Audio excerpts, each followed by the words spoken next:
Greetings, ladies and gents, and welcome to this latest edition of Wearing Power Armor to a Magic School. If you're new to the series, there is a playlist listed down below in the description, and as always, hope that you enjoy. Chapter 50, Radio Killed the Magic Star. My question didn't linger in the air for long. In fact, it was almost immediately reciprocated, but not by the owl, buddy, nor any other voice. Instead, it was reciprocated by a long, dull, droning sound. One that shook the entire building to its core, a sound that was as otherworldly as the noise generated by a warp drive revving up to full power. This was soon followed by thousands of distinct large thumps as heavy, leather-bound books smacked across untold number of desks, tables, plush leather armchairs, not too dissimilar to the ones found in Meltroy's office. Except, instead of the dark, brooding, and foreboding atmosphere of the Victorian-themed nightmare, there was a certain magical nature to the whole scene.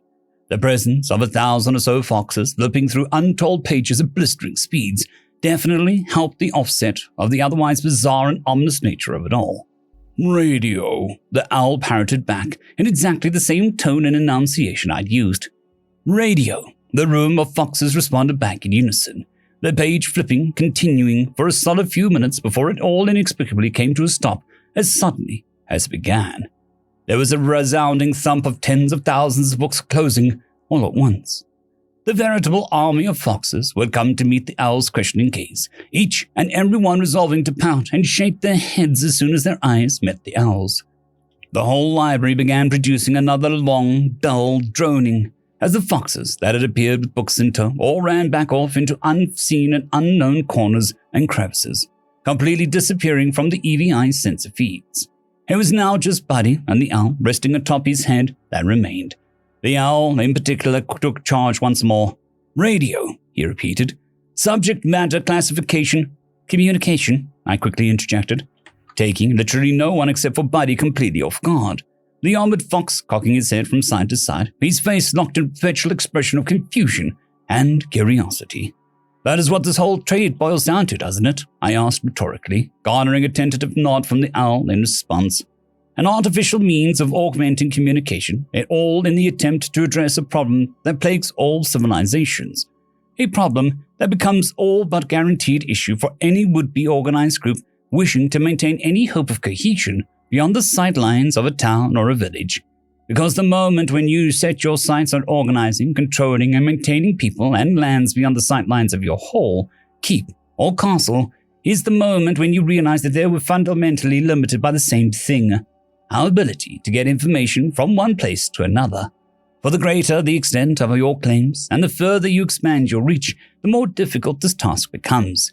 So for an empire as expansive and as grand as the Nexus, I spoke in a half-condescending, somewhat sarcastic tone, realizing well that doing so wouldn't incur any faux pas with the library. This becomes a pertinent issue. I paused, taking a moment to regard all eyes in the room before continuing. I know this, we know this, because we've experienced the same growing pains back home. There were no gasps or surprises this time around, as the captive audience of foxes and the lone owl seemed captivated, rather than shocked. In fact, even Thasia's expression remained similar enough to the owl in composure, though I knew that was more than likely the result of her stoic poker face, and was most definitely not representative of what was probably brewing underneath the surface. I am sure that we had parallels in this regard. I am sure the Nexus wasn't always capable of long-distance communication using crystals. I am sure someone had to have had the brilliant idea of running the distance between two towns, and I am sure this eventually evolved into relying on the endurance of a horse, the speed of a pigeon, and the skill of a courier as time progressed. However, there had to have been a breaking point, a point where their ambitions grew beyond the limitations of these crude, analog, and primitive means of addressing the physical information gap.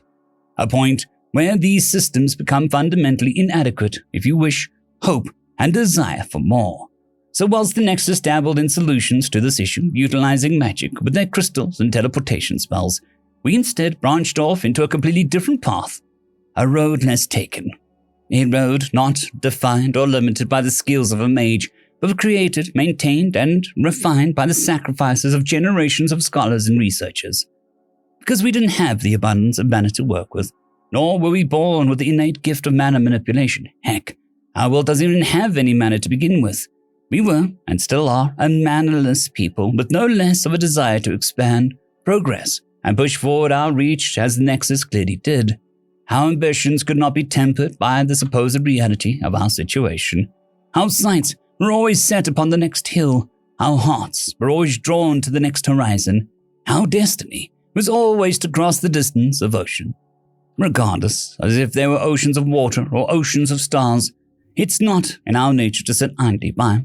And if we definitely were not willing to accept the limitations imposed upon us by the natural world, so we pushed forward, each generation dedicating their lives to observation and study of reality, and each generation making gradual, consistent improvements by harnessing everything from the world around us, using our understanding of its rules to construct a reality we wanted to see, all in service to our own aims. I took a deep breath at the end of my preamble, just in time for the building around us to once again drone and creak loudly, giving the owl pause as he addressed me just as the noises settled.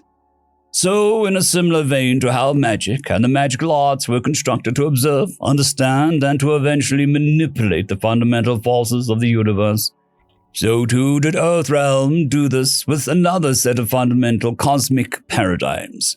The owl shot back questioningly, his eyes burrowing through my opaque lenses, not without predisposed doubt and scrutiny, but with a fiery curiosity barely contained with those spheres of amber. Correct. And you do not call this magic? No. In fact, that term is exclusively used for impossible flights of fancy, reserved for the realm of fiction and the imagination.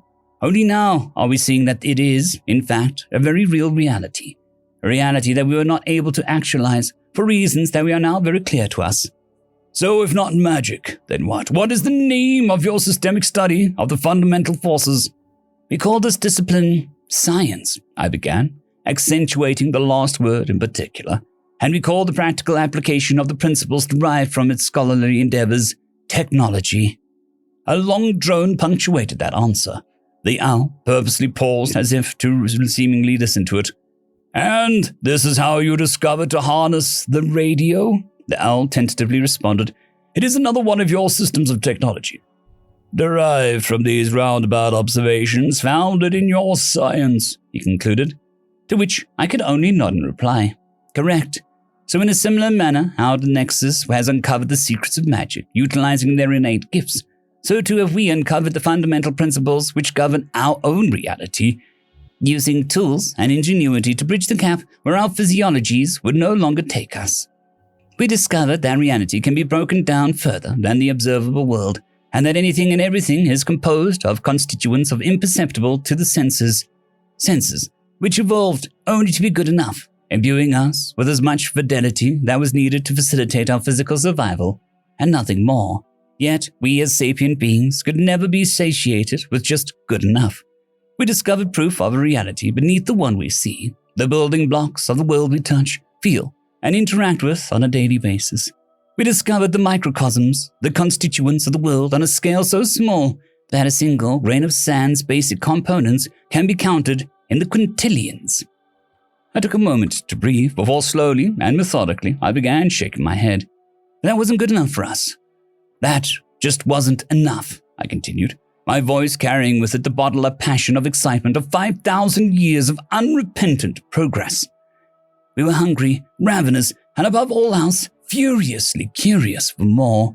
We kept digging down deeper and deeper, smaller and smaller still, because we knew above all else that if the microcosmos was real, then it had to end somewhere. And eventually, after centuries of searching, we finally found it. Within the science we dub physics, we discovered what we call the fundamental forces, the basic fundamentals that could not be broken down into further constituents except by virtue of mathematical extrapolation. This handful of fundamentals, which I shall be sparse on for now, act as laws determining how the fundamental building blocks of reality itself interact and decay. And it was within one of these fundamentals, what we refer to as electromagnetism, that we unlocked the ultimate potential of communication, the radio. I paused once more as I rummaged through one of my pouches in preparation for what was to come. For within electromagnetism, we learned that there existed invisible and imperceptible waves of energy derived from and emitted as a result of other properties of the fundamental physical building blocks of the microcosms. Suffice it to say, we harness these invisible waves of energy. We learn to imbue them with information, using tools and machines capable of sending and receiving these waves of energy. These radio waves, as we call them. I can appreciate the straightforward system of etymology, the owl finally responded, adding his own 2 cents after intensely scrutinizing every word that had come out of my mouth thus far. Yeah, our scientists tend to do that a lot. On the nose when it comes to naming conventions. With all that being said, Cadet Mabuka, I do require proof for this concept. Do you have anything which we may observe which could serve as evidence of these claims? I grinned excitedly before pulling out the same earpiece I'd given Thelbert earlier. I thought you'd never ask. I outstretched my hand towards both Buddy and the librarian, revealing an unassuming device that the pair looked at with varying levels of scrutiny. Buddy, in particular, was practically shaking with excitement, though it was clear the owl was holding him back from going all in. This is the most straightforward example I came up with on short notice, I began. It's a 2-way variable range transceiver. Now, I want you to try. I paused before using one of my other hands to vaguely gesture at the air around it, sensing for its mana streams, or lack thereof. As far as I know, everything magical in the Nexus requires mana to function, right? I recalled my back and forth with Sokar and all of the artifices and magical implements the Nexus was capable of producing in mass. Correct, Emma Booker. It is logical, then, to assume that a communication device, such as a minor shard of impart or anything within the status communicatia, would likewise require mana to function, either in the form of a... I paused, turning to the EVI for support. Evie, what were the mana battery things Sokar mentioned? Mana ducts for siphoning the ambient mana, mana ampules as portable mana battery analog, and enchanted cores. Thanks, I spoke internally before continuing on seamlessly with the owl. Mana duct, mana ampule, or some form of enchantment, correct? Correct, the owl nodded in response. So with all that being said, I'd like Buddy to take a good sniff at this, see if there's any mana trickery or magical shenanigans going on. I want to prove that this tool of communication, this radio, can work without mana. I offered, causing Buddy to crane his eyes up towards the librarian expectantly, just waiting for the go-ahead. A nod of approval from the librarian was all that was needed for Buddy to absolutely go nuts, as all that pent-up energy went towards his more than eager attempts at data collection. Though, to be fair, data collection was probably the last word I'd use to describe the fox's antics, because in truth, all this really amounted to was a copious amounts of sniffing and the occasional gentle booping. Given the reality of the situation, I think I'd rather stick with data collection when describing the scene in my report. The auditors could watch the vidlogs for themselves if they wanted to dispute that. No mana found, no so unknown materials, metal, and not metal, ceramic, and not ceramic, and squishy, Buddy exclaimed, panting excitedly as his forepaws buzzed in a little dance that caused the owl to clack his talons hard against a helmeted head, bringing him down from the overexcitable high. You've proven your point, Cadet Mabuka. The artifice in your palm is indeed not imbued with mana, but is in fact constructed of a great number of other unknown materials. The librarian nodded approvingly. So how do you wish to use this artifice to provide proof of your claims? He just as quickly threw the ball back to my court. By simply demonstrating that it works without mana, I answered with a shrug, and if Buddy is willing, by using him and the other end of the receiving signal. No sooner did I say that, did Buddy react immediately, vibrating in place, causing his plate mail armor to once again generate that distinctive rattling noise. I'm going to take that as a yes, I shot back, not so much towards Buddy, but towards the owl who nodded once in reply. Taking that as a yes, I continued. Right, so the earpiece has an effective range of about 4 miles, 5 if we're pushing it, though I'd prefer if we found a space where there's no obstacles in the way in order to maximize the... That low, dulcet rumbling returned as the whole room once again began shaking to its core. This time, the very atrium where we were standing suddenly expanded, stretching impossibly long to the point where I actually felt nauseous and disoriented by the sudden shift in perspective. I felt like I was in one of those weird reality-bending VR sims or one of those MC Escher paintings where the geometry and architecture of a room was just wrong. Before me laid an atrium that was now stretched about 5 miles in a single direction, with a mysteriously shadowy fog artificially obstructing the rendered distance of any direction but forward. Will this distance be sufficient? The owl asked, pulling me right out of my brain fog. Yeah, that'll do, I managed out, before kneeling down to Buddy's height. So here's my plan. I'll affix the device to Buddy's ear, and he'll go down 5 miles in that direction. I pointed down the impossibly long hall. Then I'll speak in my own internal radio. I pointed to my helmet's mouthpiece, and if everything works well, then you'll have your proof. The owl nodded once before taking off, pulling with him Buddy's helmet, giving me full access to his furred head.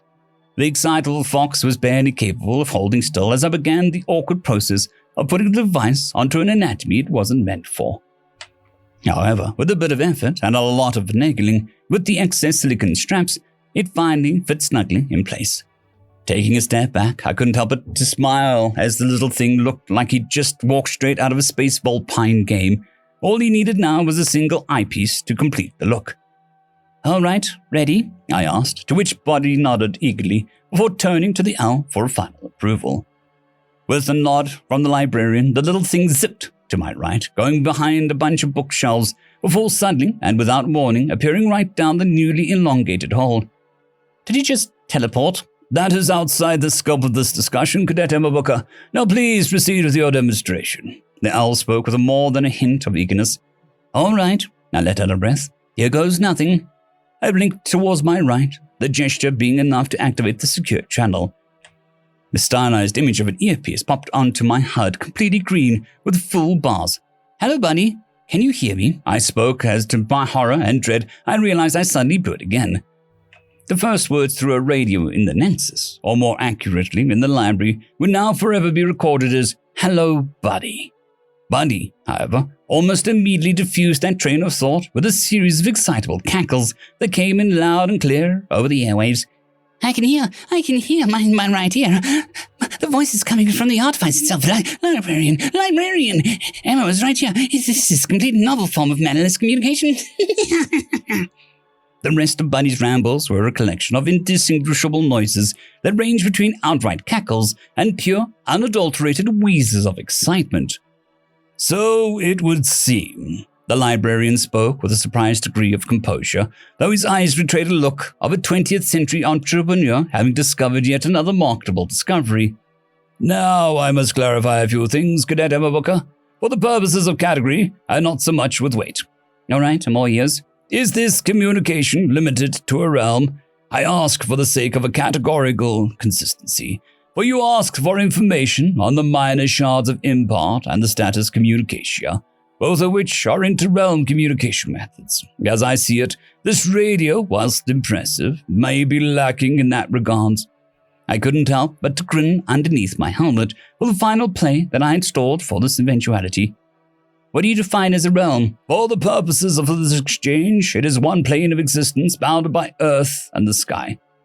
Then no, I grinned. Radio waves travel beyond the confines of Earth and sky. The owl, for the first time, visibly shifted at this. Something was happening behind its eyes as its head began tilting 90 degrees from side to side. Purposely, or as a result of its natural characteristics? The owl questioned sharply. Both.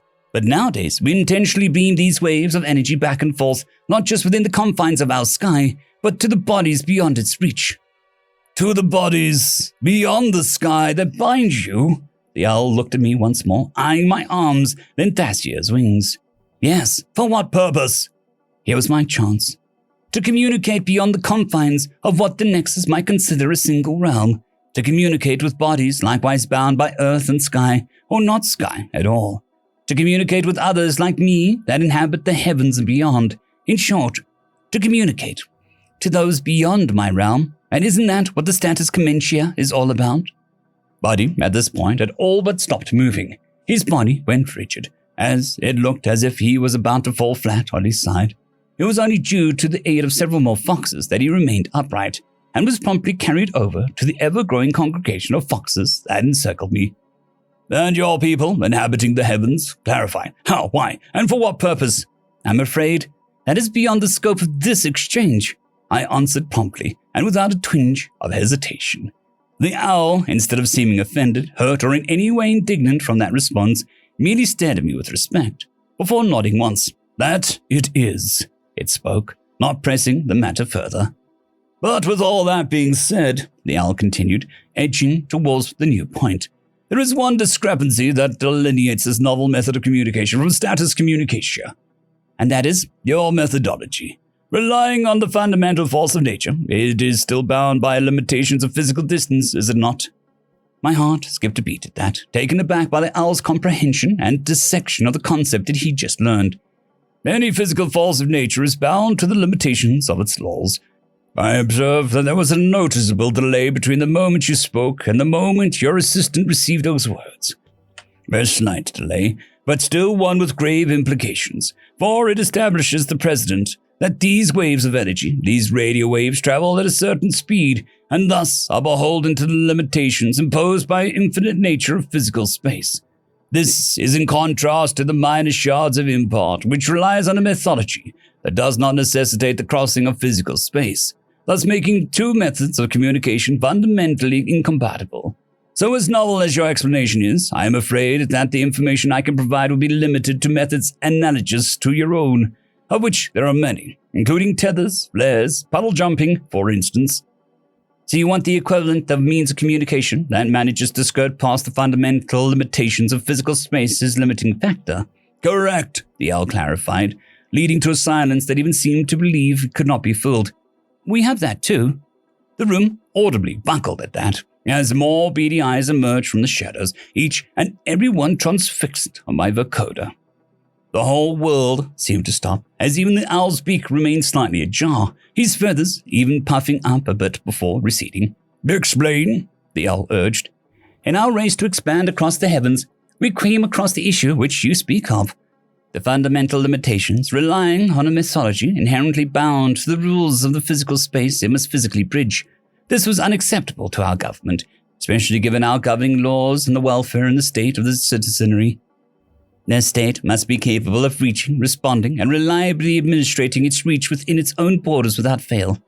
Traditional communications using radio waves would be insufficient to these ends. We learned that lesson across our tentative first few steps across the stars. Thus, we created another method, a way of skirting around the physical limitation. We came across what we refer to as quantum entanglement, and using that principle, created what is now known as the QE network, a method of communication that completely circumvents the limitations of space, binding two particles to a point in space together by an unseen tether, whereby the moment one elicits the movement of another, the small shifts can be manipulated, and thus, like a radio, can be used to transmit concepts using encoded and deciphering. All of this without needing to physically bridge a gap. All of this being instantaneous. I paused, taking a huge breath after that spiel, turning to the owl expectantly. Will this be sufficient? The whole room, whilst already quiet, seemed to grow even quiet as I finished my brief explanation of the concept that would require the EVI to step in to properly explain. Yet despite my surface-level understanding and explanation, something in the owl's eyes seemed to click as it smiled in a way that only a bird can manage. Yes, sufficient enough for your query, at the very least, the owl spoke with a certain satisfaction in its voice. And your proof? I paused then, letting out a large sigh in response as I simply shrugged. Unfortunately, QE systems aren't as portable nor as readily available as radio. As such, I don't have one on hand. But just as soon as those words left my mouth, did another idea slam against with the force of a truck. Evie? Yes, Cadet Immobuka. Pull up a partial proof of QE. Nothing that can be turned into something legitimately useful. Nothing that can be used for practical application. Just proof of it. And maybe not even the whole proof. Purposefully block vital aspects of the theorem? Correct. Affirmative. Uploading results to datapad 01. I immediately unlatched the datapad from my belt before turning it towards the owl, expectantly and with a smirk underneath my helmet. But I do have this. I quickly corrected my course with the owl. It was clear the librarian didn't need any prompting to begin devouring the contents on the screen with his eyes. As he began darting from up and down the light mode-enabled device, prompting his pupils to squint somewhat as he adjusted to the light. It took about half a minute, but after a solid few moments of deliberation, the owl eventually turned his attention back squarely to me. Earthrealm, your kind are utterly fascinating, Cadet Immobuka. The owl responded with a certain glee in his voice, as a table was immediately pulled up in front of us. At around the same time, several books began flying from the shelves, landing right in front of Thasia, as if the owl understood what our dynamic was from the first visit here in the library. Even after all that has transpired, and the trauma that has been incurred upon it, the library wishes to express nothing but adamant appreciation, and wishes to reciprocate fairly and accordingly. Thasia, to her credit, took only a few moments to readjust to the situation. Despite her frazzled appearance, her 1,000-yard stare, and her ruffled feathers, she took to the mission like a trooper.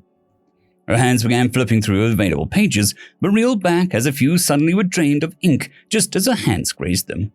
To clarify, Cadet Emma Booker, would you wish to exchange the information of the radio for the next equivalent now, or would you like to incur a deficit from the library, garnering credit on your card for this information later? I wish to ask, as your inquiry is focused solely on the status communicatia and the shards of impart, and not the tethers, flares, and so on and so forth. I raised my brow at that, seeing that several books around Thasia had gone blank, save for what was presumably the one on the crystal I requested earlier. So I'm assuming that right now the only book that's readable is the one on the minor shard of impart and the status communicatia, I attempted to clarify. Correct, Cadet Emma Booker. I took a deep breath, looking at all the information laid out in front of me and the potential to learn it all now. Emma, Thasia interjected, her voice barely a squeak compared to the vocal range used between me and the owl thus far. I turned to her, as she gave me a look that I immediately understood.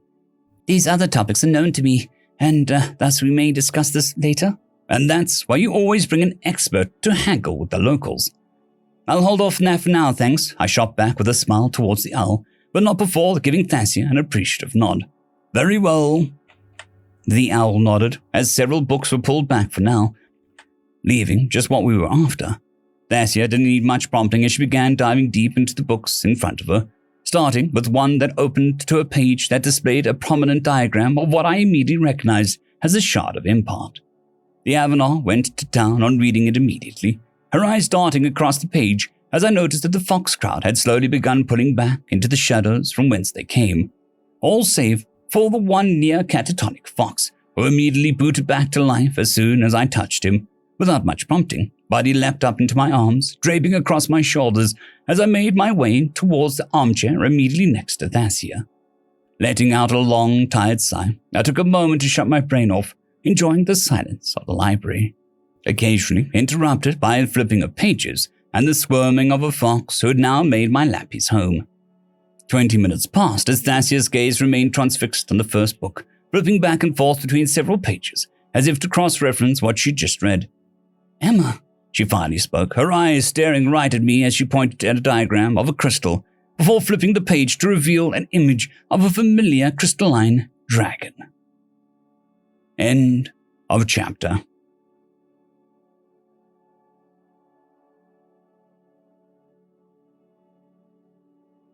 I'd quickly like to thank the T5 peeps: Cold War Boomerwaffen, Severin Cerberus, Bushmaster 177, HenryTheRed, Casper Arnholtz, Cold War Boomerwaffen, Elijah Silvercross, Dragzoon W.R.E, and Severin Cerberus. Thank you very much.